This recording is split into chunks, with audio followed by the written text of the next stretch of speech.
So it looks like we have, I'll say, a modest agenda for tonight.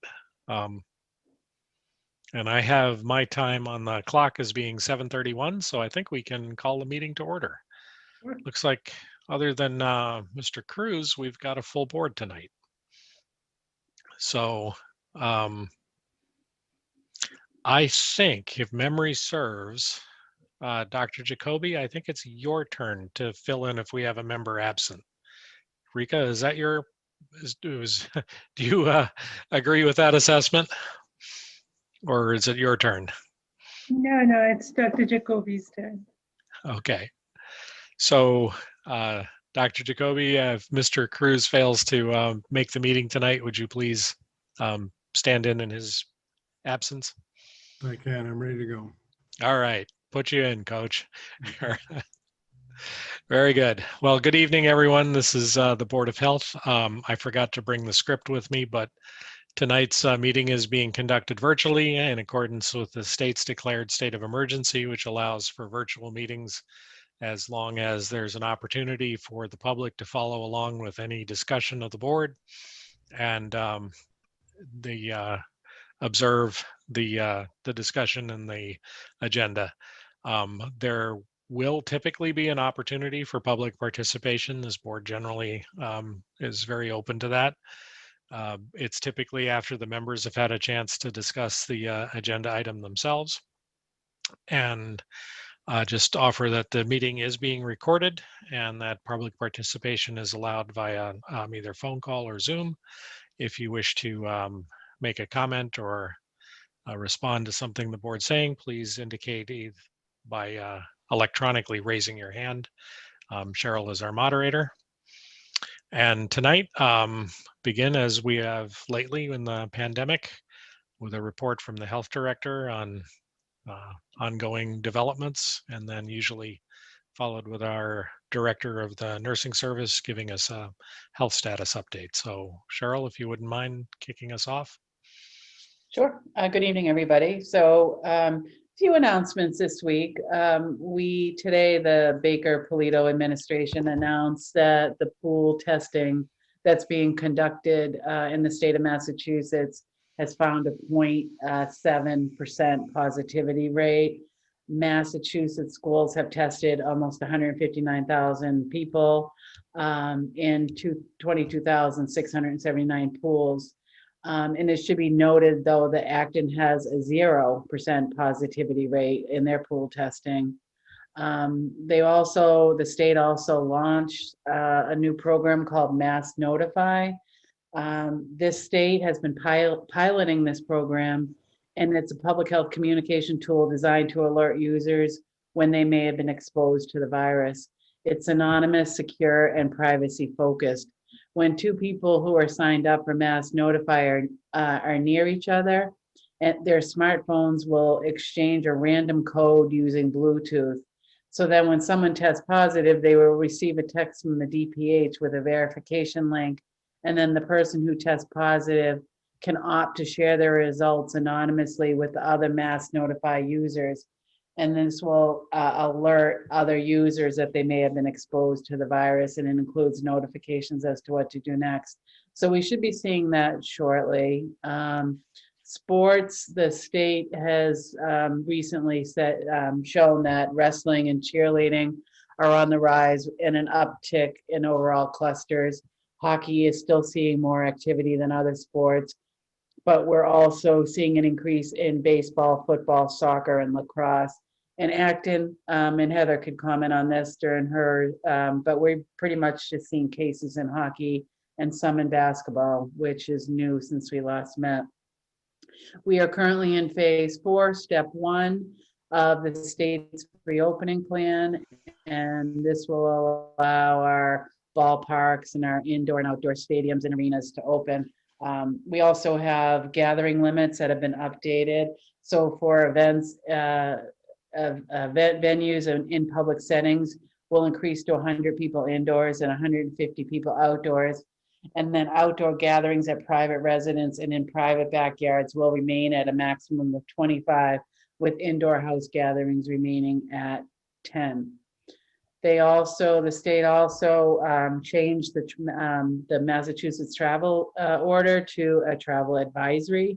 And it's now just urging all residents upon entering Massachusetts to quarantine for 10 days upon their arrival if they've been out of state for 24 hours or more. So they put some exceptions in there. So anyone is returning to Mass after an absence of fewer than 24 hours. Travelers who have a negative COVID test result that has been administered up to 72 hours prior to their arrival at Mass, that's the same. Workers who enter Massachusetts to perform critical infrastructure, they're also exempt, which is the same. And then the other new part they added was travelers who are fully vaccinated and have received 2 doses of either the Moderna or the Pfizer vaccine, or who have had, or those who have received a single dose of the Johnson & Johnson vaccine 14 or more days ago and who do not have symptoms are also exempt from the advisory. So vaccinations, we have submitted our plan to the state for the opening of a mass vaccination site in Acton. I did include that plan in your packet. And in addition to the state representatives have also put in a letter to the state with their support. So that's in your packet as well. We have not heard back on that decision yet. We did reach out to the DPH today and ask them, you know, what's going on, and we hadn't heard any feedback as of tonight. We're also collecting data on anybody that's deemed as a homebound resident that may be in need of a mobile clinic. The state gave us the option to hook with them or to go out on our own and vaccinate our mobile, our homebound residents. So we've conducted, I think we probably had at least 4 mobile vaccine units that we've already done. So we felt comfortable in keeping that within our Acton. So we are in the process of obtaining lists of people who are homebound. So if anybody listening is in need of a vaccine at a mobile clinic, please reach out to the health division. We also have second dose clinic scheduled for Friday, April 2nd at the senior housing at Windsor Green. And that's all I have for today. Okay, thank you, Cheryl. Members, any questions or comments for the health director? Dr. Bill. Yes, Cheryl. I'm wondering if some of the physicians might be able to help identify who's homebound, or anyone that's getting home health care, and Medicare has to be homebound, rather than just open it up. I would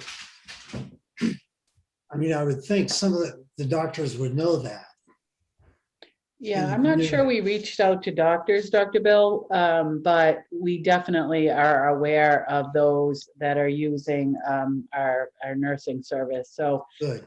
you know, like I said, we've done, I think it's either 3 or 4 mobile clinics with between 10 and 12 people per clinic. So we've got quite a few already, but we feel like there's more out there that we don't know about. But we can reach out to the doctor's offices. Yeah. Thank you. And also the hospital, Emerson, they would likely know, and any kind of group, you know, that's providing services out there would know. Okay, thank you. Thank you, Dr. Bill. Other comments or questions for the health director? Okay, I'm not seeing anyone on mute. Oh, Ms. Becerra. Yes. Cheryl, do you have a sense of when you might hear from the state regarding the regional vaccination plan you folks put together? I wish it was before the meeting tonight.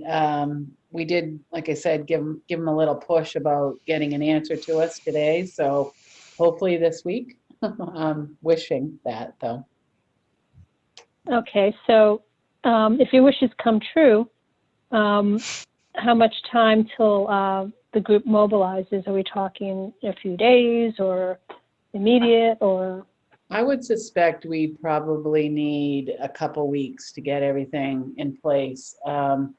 We are, as part of the plan, we are hiring a person to oversee the site. And that person's available as of April 1st, which is good. So, you know, she'll have to mobilize and get the clinic scheduled and, you know, make sure we have the volunteers, which I'm sure we do. We have to figure out which town's doing what day. And then, you know, signage but we're ready to go. So it'll be as soon as we possibly can, but I would suspect we'd need a couple weeks. Okay, thanks. Thank you. Any other questions or comments for the director? Mr. Conaby? Hi, thanks, Cheryl.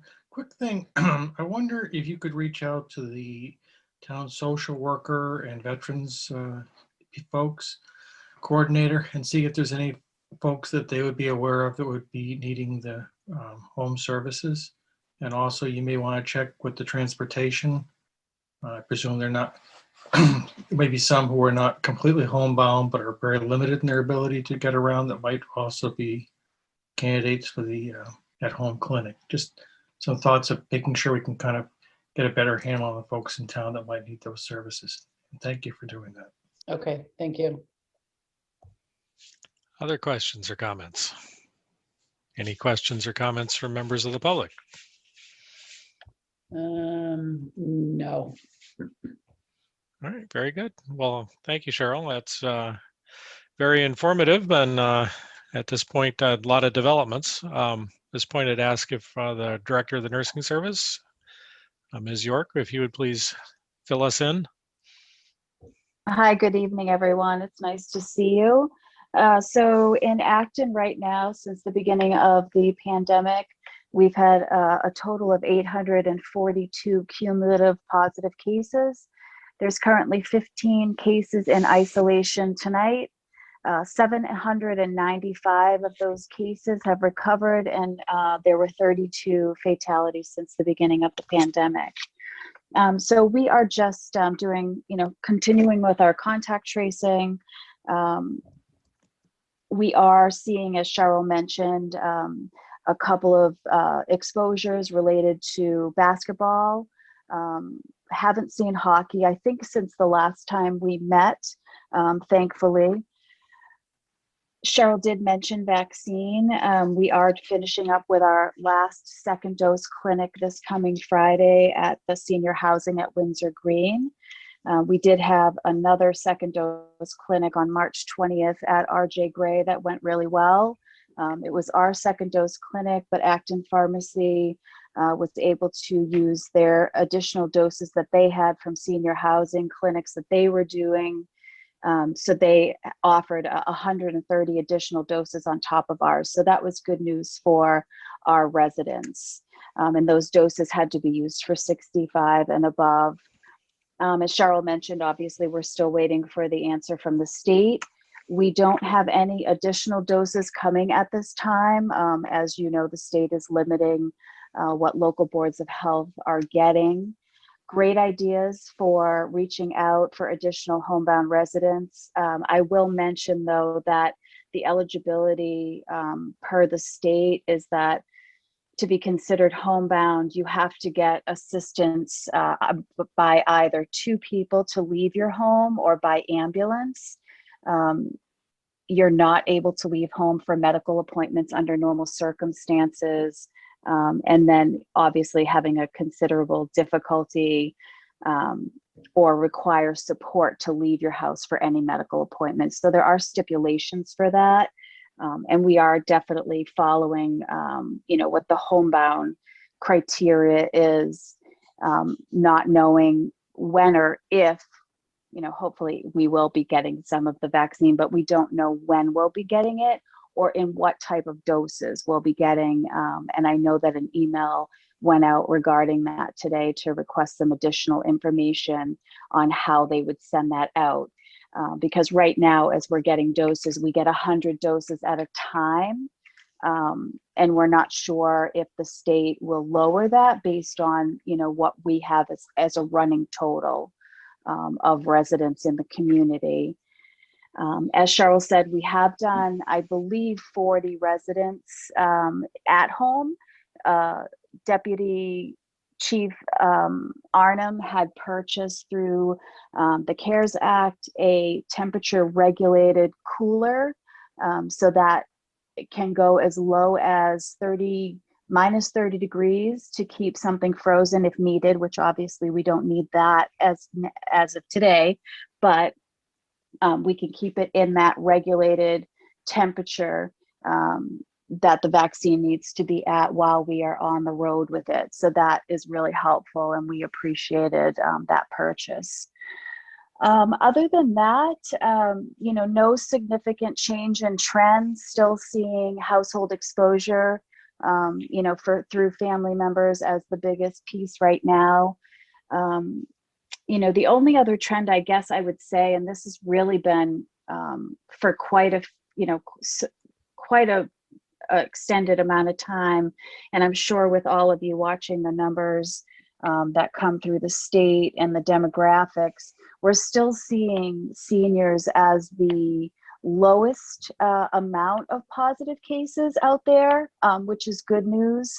The highest numbers are running anywhere from that 19 to 50-year-old range. So it still is staying in that realm. So good news for our seniors. And I think that is all for me.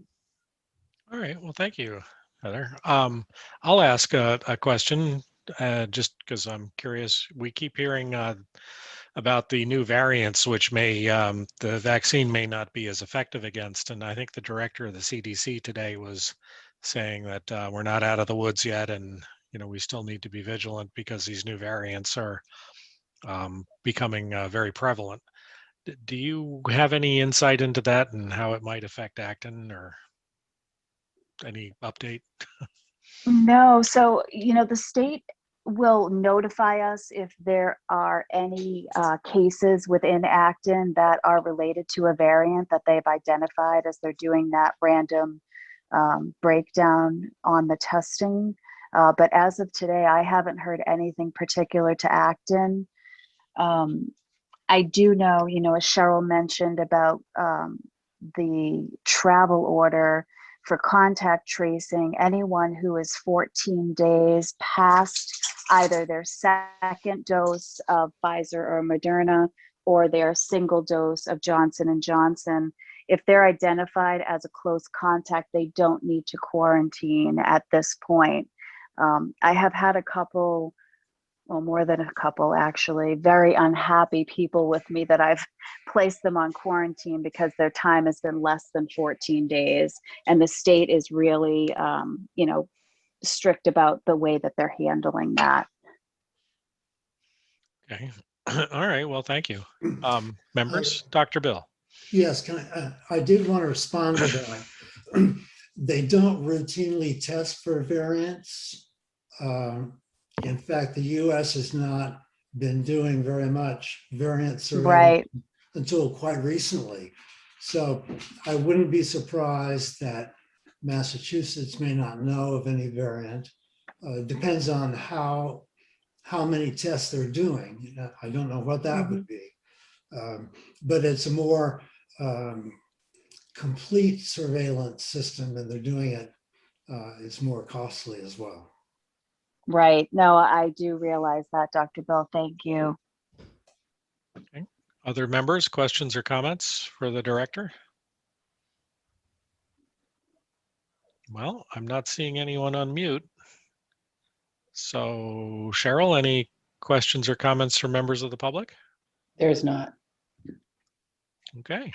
All right. Well, thank you very much, Heather. We very much appreciate the update. It sounds like maybe, a little glimmer of hope that the number of cases, seems to be down from what we were traditionally running the last few months. So I'll take that as an encouraging sign. I agree. Thank you. Thank you again. And thanks for the good work and with the clinics and the follow-up and everything. So, well, Cheryl, I believe that brings us to our first regular business item right on time. If I remember right, which is a beaver trapping permit. Yeah, so I have two items, and I put them both at the same time because I'm not sure, I wasn't sure what order you wanted to take them in, but we do have an emergency beaver trapping permit that has been confirmed, that inspection's been done, and a public health threat exists with flooding of multiple septic systems, and it's behind Mohegan Road in Acton. So the Board of Health, their health department's recommending that you guys issue that beaver trapping permit effective tomorrow for a period of 10 days, and that would include breaching the dams and the dikes. Unless you wanna, I don't, oh yeah, I see you just joined. We do have a couple people here to talk about options, other options. But even if you decide to go with other options, there's a cost to them, there's time with it. I don't think this can wait. So if you're inclined, I'd be looking for approval for that beaver trapping permit, and then we'll move on to the discussion. Okay, very good. Um, So I guess I just had a question, which is I noticed that the applicant for the beaver trapping permit is actually the Town of Acton Conservation Commission. Could you just explain why? Because they normally it's the people that are affected that are applying. Um, The people that were affected contacted us and said we had a problem, but we determined that it's the town-owned land. So I had Tom Tidman from Conservation fill out the application. I actually had the application both ways at one point, but I felt it was because it's town land, we should have done the application. and so the town will be covering the cost and providing the trapper. Is that correct? I would assume so, but I have Mr. Tidman on if you'd like me to. I'm going to slide them over for our discussion, but if you'd like to, I can do it now. No, I mean I think you answered the question, which is yes. We're going to cover the cost and provide the trapper. So that's the only question I had. I guess I would make this suggestion to members of the board. I mean, it seems reasonable to, if there are alternatives that people want to bring forward, as part of the public discussion.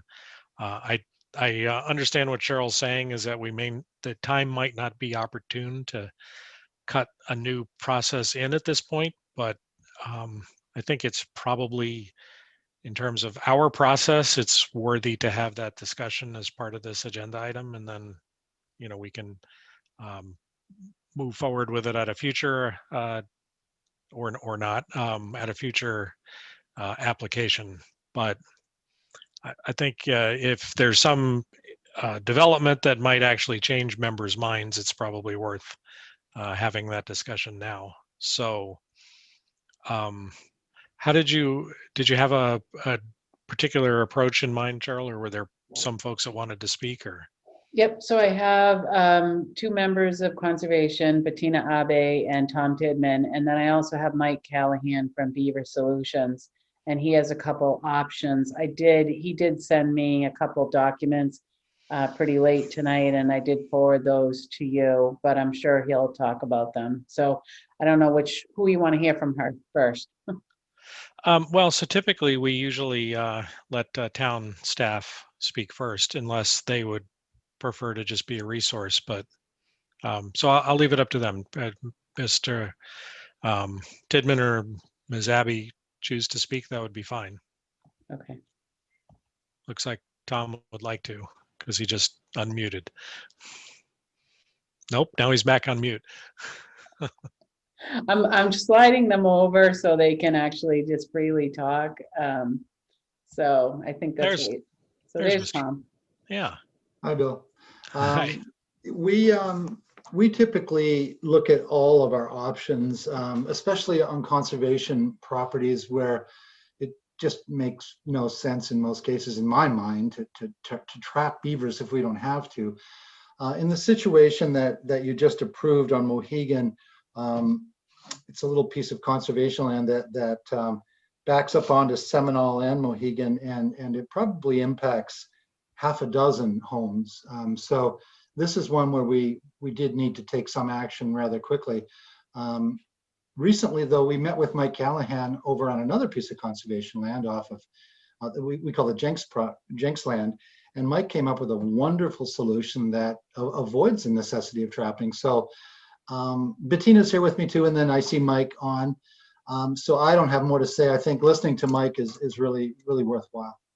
Okay, well, thank you. I'll just make a small observation. We didn't actually vote on the beaver trapping permit yet. I was sort of holding that in abeyance after a little bit of discussion, but so just to be clear on that point. So it sounds like, Mr. Callahan, it would make sense for you to fill us in on what you have in mind. Okay. Would you like me to speak specifically to that situation or a little more general first? I would suggest general first and then Okay. bring it to the specific. All right. So, well, thank you for having me speak. I'm happy to, share a little bit of knowledge, hopefully in a few minutes. So I've been dealing with beavers since 1998 and have installed over 1,700 devices to manage water levels and whatnot. And we also do trapping. And in my experience, about 3 out of 4 times we can resolve the problem without trapping.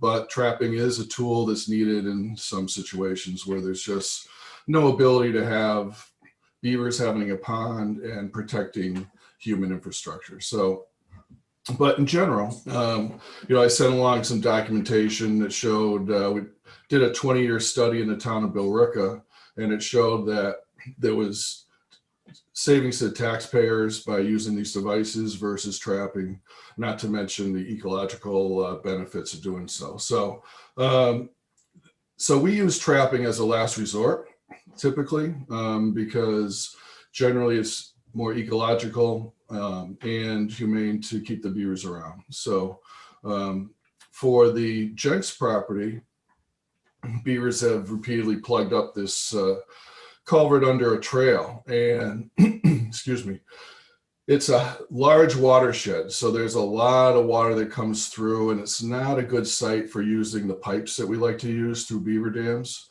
However, we're fortunate that there aren't abutting properties with septics or other things we have to protect close to the water, and so there is the ability, from what I'm told, to have some ponding without causing any trail or other property damage. So what I suggested was doing a very low-tech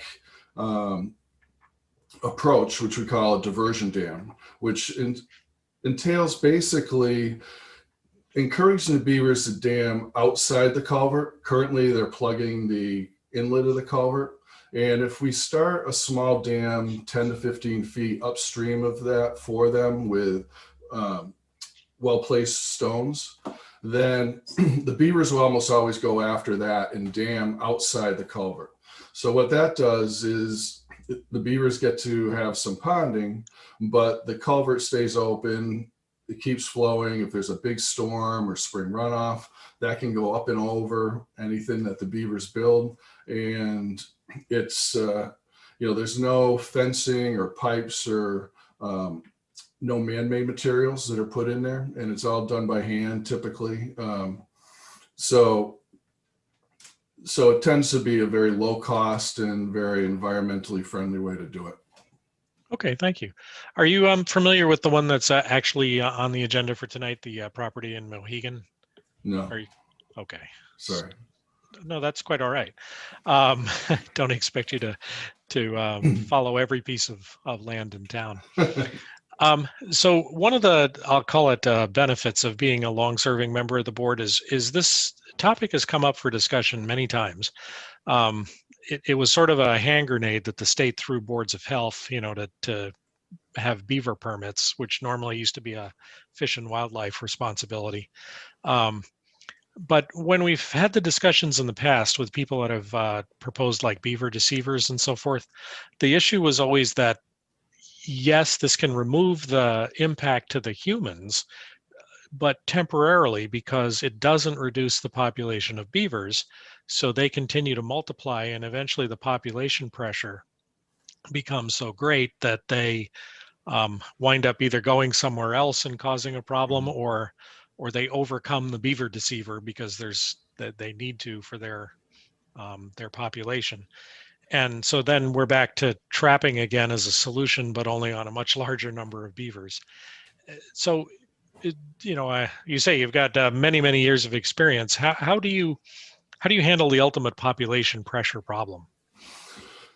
That was a concern when I started doing this, exactly that. All right, we fix this, but then they just make new problems for other people. And that hasn't really turned out to be the case, as the 20-year study from Bill Ricca that you should be able to get a copy of showed. An average, well, beavers are territorial for one thing. So what we did was we looked at how many problems, if we put a device in, how many other flow devices do we need to manage that colony? And a colony will typically occupy about a half mile to 3/4 of a mile of a stream. And it turned out that even after 20 years, it was less than 2 devices per colony. And so what happened is that beaver population unlike deer and other species, they're restricted to a very confined part of the environment where there's enough water and food, and their population is self-regulating. There's a lot of people say, well, we don't have predators now, so humans have to control the population, but that's not necessarily true. There's been a study going on at Quabbin Reservoir, the only one of its type that's been done for over 50 years. And it shows that the population really is self-regulating based primarily on food supply, it seems. So it really hasn't panned out to be an issue as far as the population control. Okay, well, thank you. You triggered another thought, which I can't remember. Oh, yeah, about predators. I understood on some of these previous discussions that beavers don't really have natural predators. Is that true, or am I mistaken? They don't have many around here. I mean, they've been around for millions of years, so they evolved when there were saber-toothed tigers and wolves and those sorts of things. The only predators, and mountain lions are big predators but we don't have many of them either, if any, according to some people. So at any rate, beavers probably, while predation is a big issue where beavers are being relocated out west, around here, cars will kill more beavers than predators. So yeah, and unfortunately, we don't have good data on the beaver population. Fisheries and Wildlife kind of stopped doing that about 20 years ago. But so it's anyone's guess how many beavers we have. But the key thing is how many conflicts are we having, and can we manage them? Well, that is ultimately the board's role. I mean, our charter, if the beavers, and maybe I'm mistaken on the legalities, but I believe if the beavers are not causing an impact, to the health and safety of human population, then, we leave them be. Right. So, and that may not be to the desirable outcome for some folks, but that is, I think, the extent of our charter. So I'd like to propose to our members then, since we have an issue before us for a permit for the Mohegan property, if it's acceptable to members, I'd actually like to move that agenda item forward to a conclusion, and then return and continue the discussion. Maybe letting members ask Mr. Callahan or Mr. Tidman or Ms. Abbey some questions. So if that's acceptable, I'd like to ask, do members have any questions or comments on the application for the permit for the Mohegan area? Bill? Mr. Conaby. Yeah, I guess the question comes up, Mr. Callahan's not familiar with the specific site, but maybe Mr. Tidman can help out a little bit. Ms. Abe, are there potential options besides the traditional breach and trapping to remedy the situation in the conservation land? I mean, as far as a diversion or something, should we provide that? Since it's obviously an emergency situation, but should we provide that as an option to be investigated? It's Mr. really a tricky location to get to with equipment. I think one of the things in terms of putting pipes in is if you can get to them easily and maintain them, that's one thing. But if they're in remote areas, it really increases the amount of manpower and time to maintain them. Also, this is a big sort of flat valley. It doesn't have a lot of gradients, so the dam is in an old culvert on the Mohegan site as well, and there's just not a lot of gradient change where putting a pipe in would be as effective as a little more quicker running stream. This is a very flat area, so I guess the biggest issue though is the ability for us to get in there and maintain it, and that's really tricky.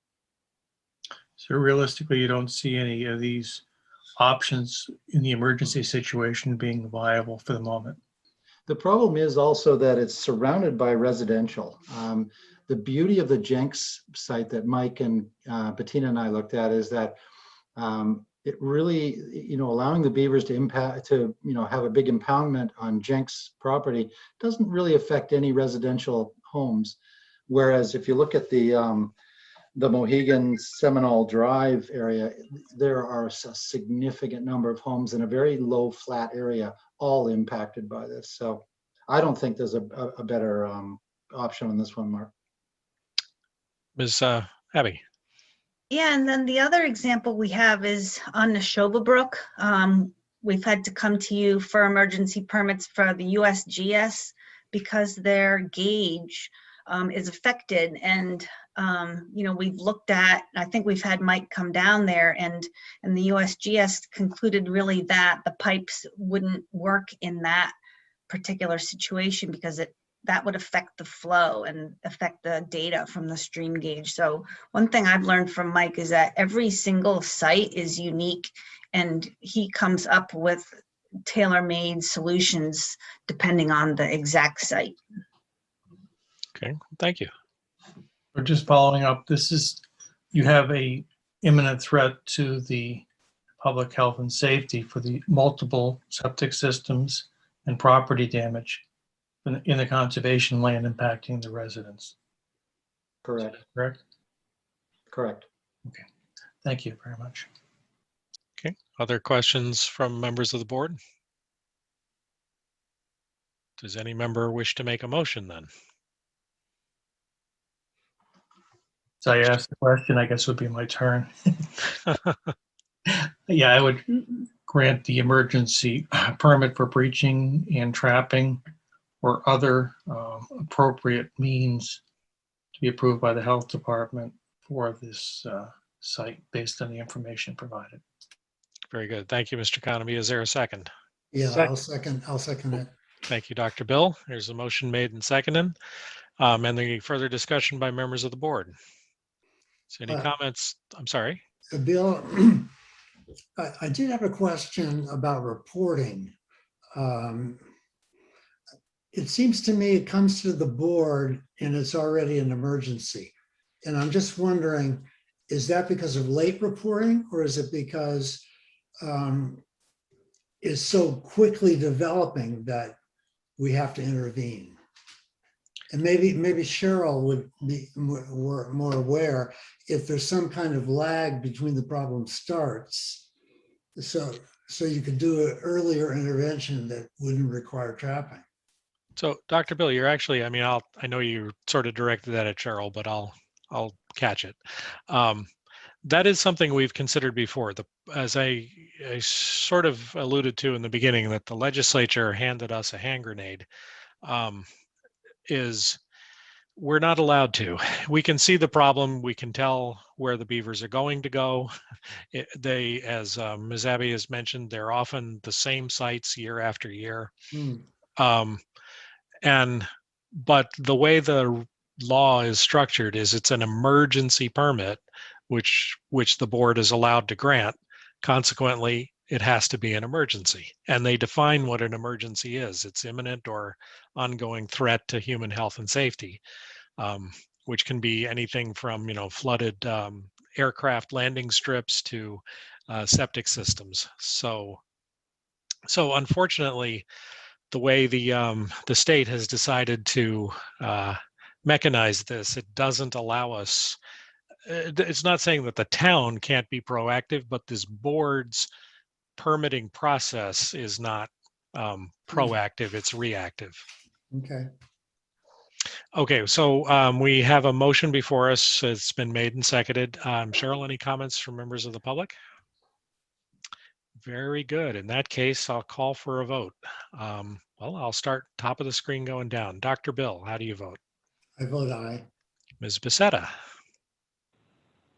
Aye. Mr. Conaby, Aye. and Mr. Cruz. Aye. Very good. And I also vote aye. Motion carries unanimously. So permit has been granted. So as I sort of promised, at this point, I'd ask if members of the board have questions for either Mr. Callahan or Mr. Tidman, that moving forward on other alternatives we might be able to explore. Anyone? Questions? Comments? Mr. Conaby. Yes.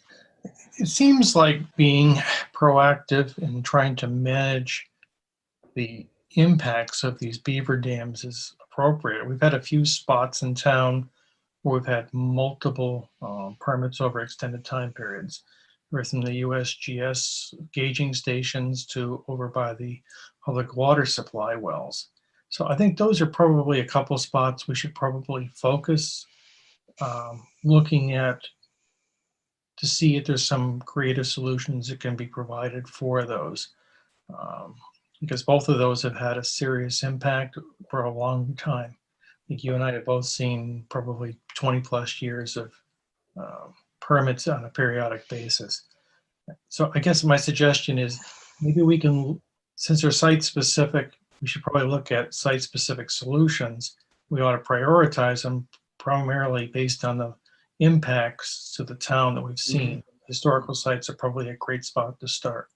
So I guess those are my suggestions to see if we could maybe look at some of those and work with conservation, with the department, and see if there's some options so we wouldn't have to do these emergency permits and we can, I guess, all live in a little bit more harmony. Okay, thank you, Mr. Conaby. Other questions or comments? I'll ask a question. Mr. Tidman, I'm just trying to make sure I understand. Sounds like Mr. Callahan is a good resource. Is the town looking to engage him in some sort of consulting capacity, or have we done that? We have in the past, and we plan to do it again, specifically on the Jenks property now, but we'll continue to use Mike's ideas, yes. Okay. No, I just caution, maybe we should look, if we're going to be spending significant monies, we'd probably have to do an RFP and be an open process. But I just, obviously an emergency situation is slightly different, but on a proactive planning process, that may be something we want to look at. Okay, well, thank you. And I just, regardless of how that that moves forward, I think Mark's suggestion is a good one. Is we all know sites that are on the frequent flyer list, and we remove the beavers, then the beavers come back, and so we could probably get ahead of the curve.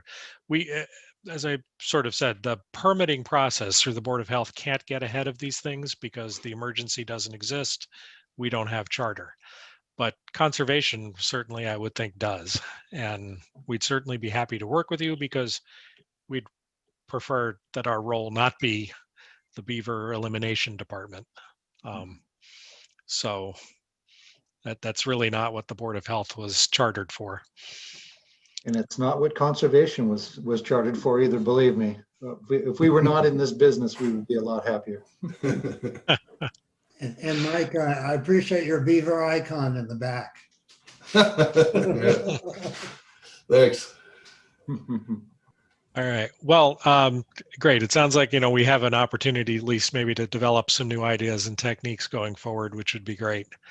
Mindful, of course, of the public procurement process, but as Mark suggested, but yeah, that would be great. We'd appreciate some alternatives to the, I'll say, routine beaver elimination as they show up where they probably always will.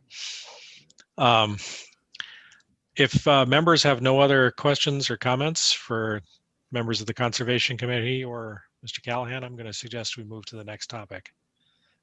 So I don't see anyone unmuting. I'm going to say thank you very much to everyone. I do appreciate the input. And Thank you. have a good night. Thanks. Cheryl, what is next on our agenda for tonight?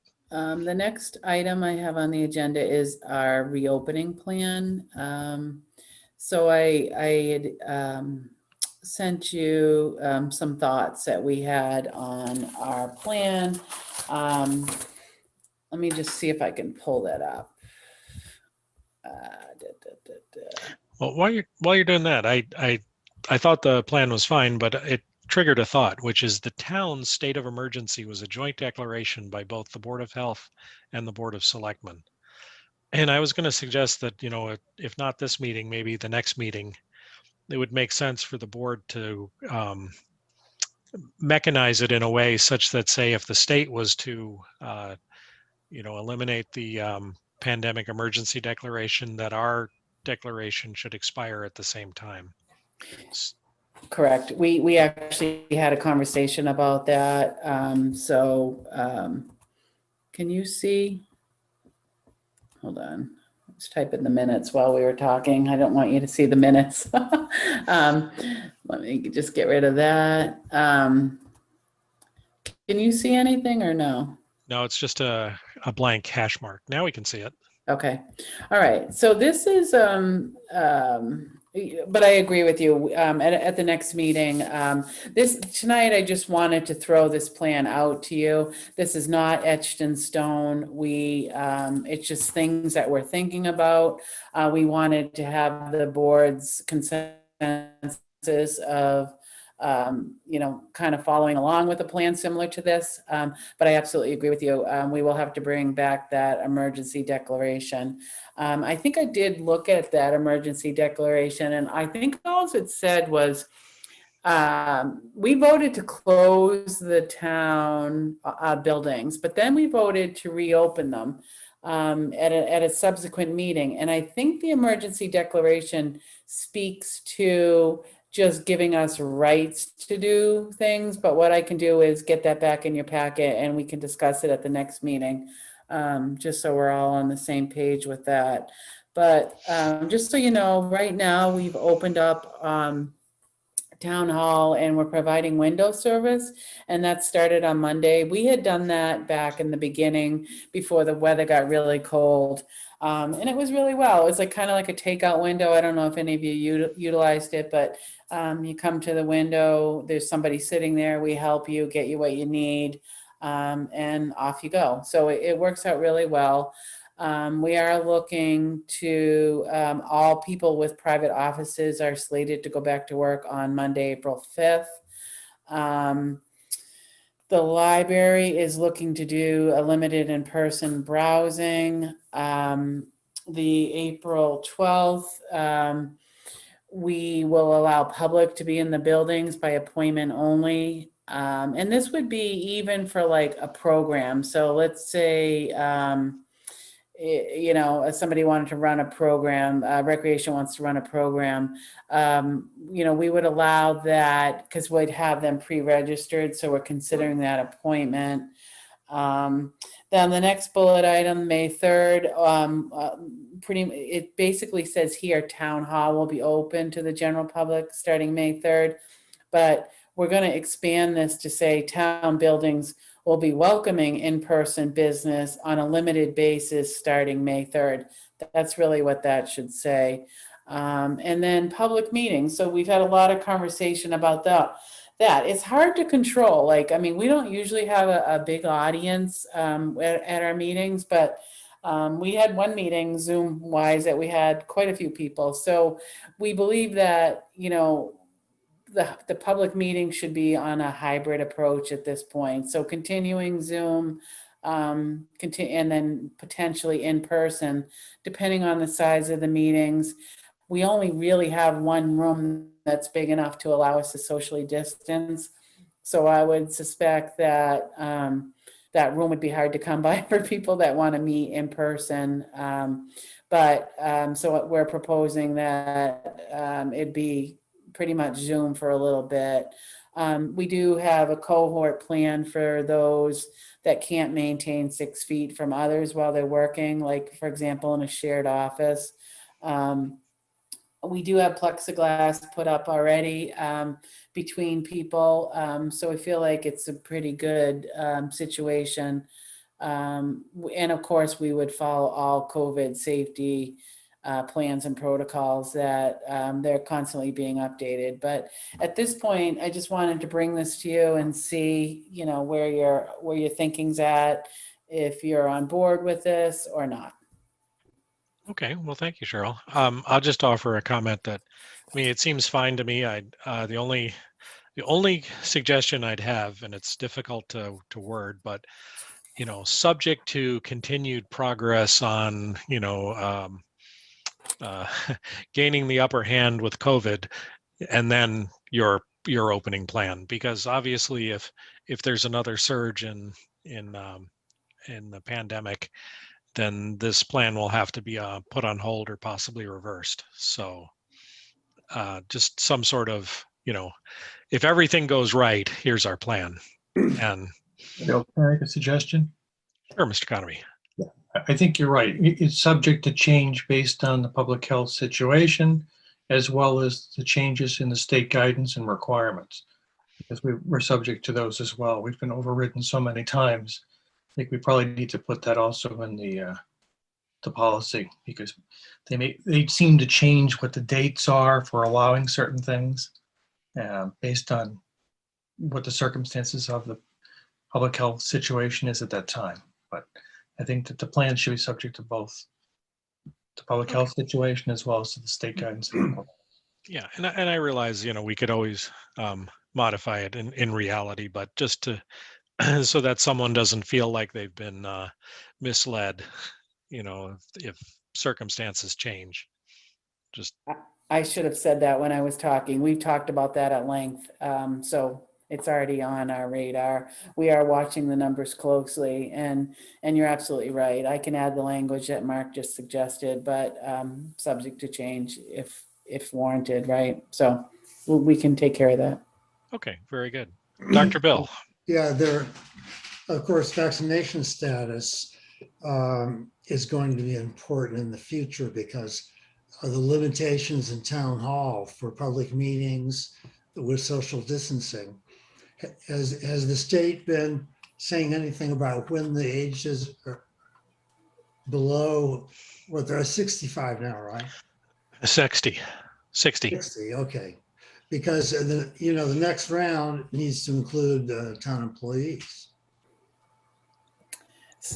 Yeah, so there's been nothing about that, and if anything, we've seen a case of a fully vaccinated person test positive. So I think we're going to need a little bit of time there to make that determination. But you know, some people that work in our buildings, you know, have received the vaccine. But not all. And some may be on that, what is it, April 19th, I think, when we open it up to everybody. I don't know, I don't have the thing in front of me, but so, you know, by the time we open up to the general public, hopefully everybody will at least had their first dose. But, you know, like I said, that timeline, and Mark eloquently put it, that gets changed on us all the time. So, you know, we do our best, and we're, you know, encouraging all those that can be vaccinated, that are eligible to be vaccinated, to be vaccinated. So we're working on that. Good, thank you. Thank you, Dr. Bill. Other questions or comments on the reopening plan? Mr. Cruz. Yeah, thanks, Bill. Cheryl, I have a question about contact tracing within the town. Does the town have a plan, or do they have something set up for contact tracing? Like, you know, if employees in the same room are contacted with each other and one tests positive, is there tracing or some program around that? Yeah, so we hope that's not the case because we're encouraging all employees to maintain at least 6 feet of separation and not be with anybody for 10 to 15 minutes. But if that were to happen, then yes, it would either be us, nursing, or the CTC doing that tracing. Okay, what I would ask is before we reopen town facilities is that there's at least a town employee contact tracing plan in place, and also like a response plan if there is a town employee that tests positive, and that would include like some kind of extra special cleaning in those areas. So this would mean essentially town employees would need to report what areas they visited, who they contacted for 15 minutes, for less than 6 feet distance, that sort of thing. That's what I would like to see if I were designing this. But as far as the other question, actually, do you have any questions on that suggestion? I don't. Okay. I think we've talked about that back in the day. I feel like it was almost probably a year ago, but I don't think this might already be developed. I haven't seen it. We did back in the beginning work with HR. I just don't recall if we have it, but if not, I don't foresee it being an issue getting one developed. Mike? Yeah. So for us at Pfizer, we have like this web interface where we have to log every day when we come in, who we contact with less than 6 feet apart for 15 minutes, and what areas we visit while we're on site. The other question I would have is, signage and also window service. So if we're opening window service, I would hope that we would have like proper barriers in place, and also like disinfecting wipes and cleaning of those surfaces on a periodic basis. Is that part of the plan as well? Yeah, so everybody sitting there has their own supply. The town maintenance does do it in the morning and in the afternoon and the evening, but we also give the employees those materials so they can take care of it themselves. And yes, there is a piece of plexiglass, I think. I'll have to double check. I'll check, but I'm pretty sure there's a piece of plexiglass that helps block. And there's also a barrier in the front and a barrier in the back. So they're greater than 6 feet from those people. Oh, very good. So I would say any time where the health department has gone into the companies and said, hey, you need to install these barriers, we should do the same thing in town hall. Yeah, we have plexiglass everywhere. Oh, good. Thanks, Cheryl. Yeah, that's good. That's my input. Thanks. Honestly, I read this plan prior to the meeting, and I thought it was good, other than the points I brought up just now, and also signage. Maybe put some signage on the floor as far as proper distancing before you get to the windows and the land department and other areas. Yeah, we talked about that as well. I'm not sure where. I don't think I've seen signage. I know some of our locations, we do rent a facility and they don't want us putting the signage on the floors. So we've looked at creative ways to get that, with little stands and stanchions. And so we're on top of that, Mike. Yep. Okay. Yeah. If you'd like, I might be able to arrange a tour at Pfizer if you wanted to see what we do. Okay. All right. Can I take some vaccine too? I'm only kidding. It's controlled by the federal government. but- I know, I'm kidding. Okay. No, Mike, that would probably be great. I mean, I think, we've got signage up when you enter, all the state has given us a lot of signage, so we have that up. And we've had that up for quite some time. I do think we will need some, markings on the floor or, strategically placed so people see it. So, but Yeah. other than that, I think we're okay. My concern is just that the employees are safe and that people visiting town facilities are also safe. So anything we can do to ensure that would be helpful. Agreed. Well, I would suggest that you see most of the businesses having a sign-in, particularly we're going to have public meetings. You might have people that drop by without an appointment. You're going to need some point contact to deal with that. So if you could have, some sort of sign-in, some sort of hand sanitizer, and obviously masks inside the building, of course. But trying to provide some institutional controls like that as you're setting it up, particularly in the beginning, would be appropriate. I think my suggestion is seeing how, like, a company like Pfizer that has a great bit of experience and specialized knowledge would be a great way to start. Okay, thank you. All right. Thank you, Mark. Any other questions or comments from members of the board? All right, then I'm just going to ask, as Cheryl had suggested, we'd like a consensus, or she'd like a consensus opinion as to whether or not the board is in agreement with the plan with the comments provided. I'm going to say that I believe that's probably true, but I'll offer an opportunity if any member feels that they don't agree with this plan or it needs more additional modifications. Please speak up.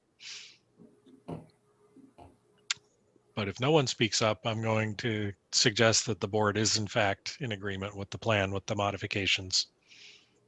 So no one's objecting, so I believe that is the conclusion. Okay, well, All right. look That forward would to that day when we can start to get back a little closer to normal. Whatever normal will look like going forward. Yeah, I know. Who knows, right? And who knows when that'll happen, but yeah. So I think if we're ready to move on, then the last agenda item is just the minutes. Okay, very good. I did get a chance to review the minutes. I had no comments. Other members, comments, concerns with the minutes? No one? Ms. Oh, they Becerra, look good. that was a motion, right? I move we accept the minutes. Thank you. Is there a second? Come on, don't be shy. I'll second. Thank you, Dr. Bill. We have a motion made and seconded to accept the minutes as written.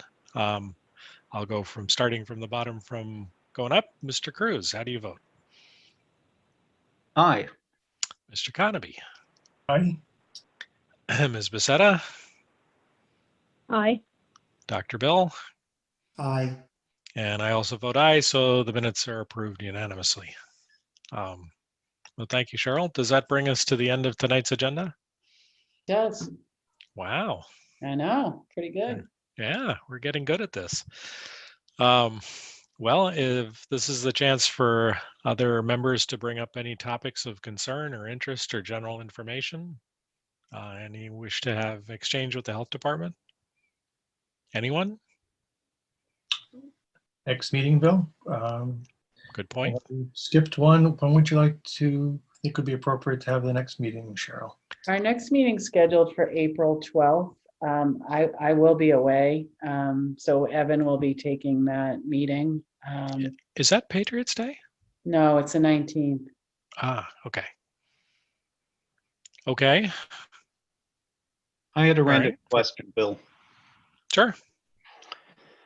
Cheryl, can you search if, in your systems if I've been vaccinated, or is that personal knowledge?